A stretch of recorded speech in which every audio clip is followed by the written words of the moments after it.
অন্নপূর্ণা যোজনা নিয়ে আজকে এত খুশি হয়ে আপনাদের জন্য এই প্রতিবেদন করছি, মানে যা আপনারা কল্পনাও করতে পারবেন না। কাল মুখ্যমন্ত্রী শুভেন্দু অধিকারী নবান্ন থেকে কারা যোগ্য কারা অযোগ্য তিনি সাংবাদিক সম্মেলন করে পরিষ্কার জানিয়ে দিয়েছেন, এবং তিনি যেটা বলেছেন আপনারা স্বপ্নেও সেটা বিশ্বাস করতে পারবেন না যে এরকমটাই কি হওয়ার কথা ছিল। এতদিন পর্যন্ত যা যা আপনারা শুনেছেন, জেনেছেন বা দেখেছেন, পুরোটাই উল্টে গেছে। মানে আপনারা সবাই অন্নপূর্ণা যোজনা পাবেন এমনটাই আপনারা কি স্বপ্নে ভেবেছিলেন? আমি আপনাদের জানাবো যে কি কি যোগ্যতার মাপকাঠি করা হয়েছে, শুনতে থাকুন আপনারা। প্রথমত বলি, যারা চাকরি করছেন, অর্থাৎ যেই সমস্ত মহিলারা নিজেরা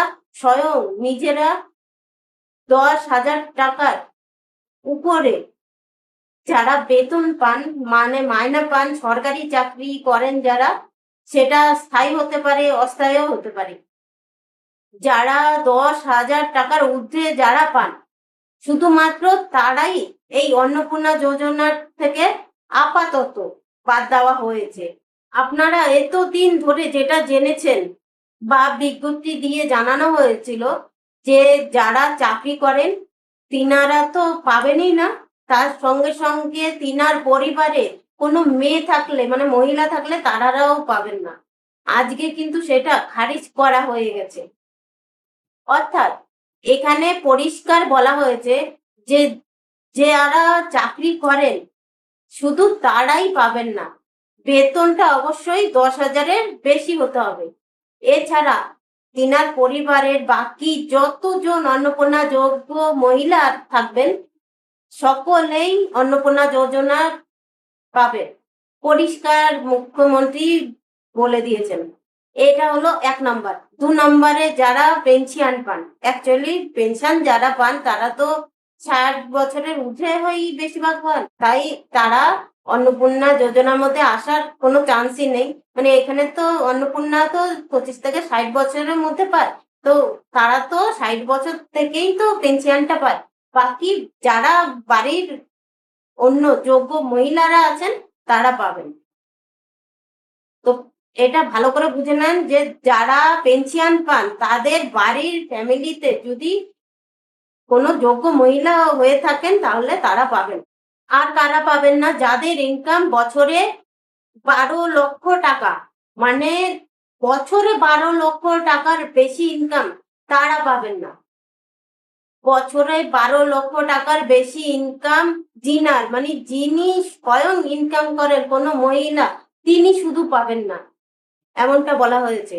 আরেকটা বিষয়, সিভিক ভলেন্টিয়ার, আশাকর্মী, অঙ্গনারী কর্মী, প্যারা টিচার, যে কোনো কন্ট্রাকচুয়াল কর্মী, মানে যারা চাকরি করেন তিনাদের পরিবারের সদস্যরা পাবেন না, এমনটা আগে বলা হয়েছিল, কিন্তু আজকে সেটা খারিজ করা হলো।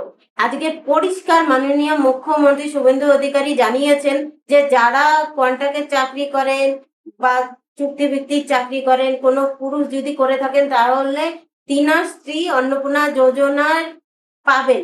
তারা বিধবা ভাতা 1,500 টাকা করে পেতেন, তারা আর বিধবা ভাতার এই 1,500 টাকা পাবেন না, তারা অন্নপূর্ণার 3,000 টাকা করে পাবেন। আর 60 বছরের ঊর্ধ্বে যারা আছেন তারা 1,500 টাকা করেই পাবেন। আর প্রতিবন্ধী কোনো মহিলা, মানে প্রতিবন্ধী যারা, তিনার বয়স 25 থেকে 60 বছরের মধ্যে, সেই ক্ষেত্রে কিন্তু তিনি প্রতিবন্ধী 1,500 টাকা পাবেন, এবং অন্নপূর্ণা ভান্ডারের সেই টাকাটাও আপনারা পাবেন। অত্যন্ত খুশির খবর। যারা দিব্যাঙ্গ ভাতা, মানে 1,500 টাকা করে পেতেন, তারা সেপ্টেম্বর মাস থেকে 1,500 টাকা করে পাবেন, এটাও পাবেন। আবার অন্নপূর্ণা ভান্ডারের সেই অন্নপূর্ণার সেই 3,000 টাকাও পাবেন, মানে দুটো মিলিয়ে 4,500 টাকা করে আপনাদের প্রত্যেক মাসে দ্বিতীয় সপ্তাহে ঢুকতে থাকবে। পিএম কিষাণ যদি কোনো মহিলারা পেয়ে থাকেন তাহলে পিএম কিষাণের সেই টাকাটাও পাবেন, আবার অন্নপূর্ণা যোজনা সেই টাকাটাও পাবেন।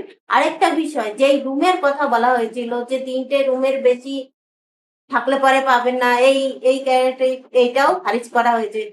রুম নিয়ে কোনো প্রশ্ন নেই, কত তালা নিয়ে আপনার কয়তলা বিল্ডিং আছে সেটা নিয়েও কোনো কথা হয়। অতএব আজকে সোনায় সোহাগা যদি আমি বলি অন্নপূর্ণা যোজনা নিয়ে এত ভালো আপডেট আপনাদেরকে দিতে পারবো, বা মুখ্যমন্ত্রী শুভেন্দু অধিকারী এত ভালো আপডেট আজকে জানাবেন, মানে সত্যি আজ মানে আমরা স্বপ্নেও ভাবতে পারিনি।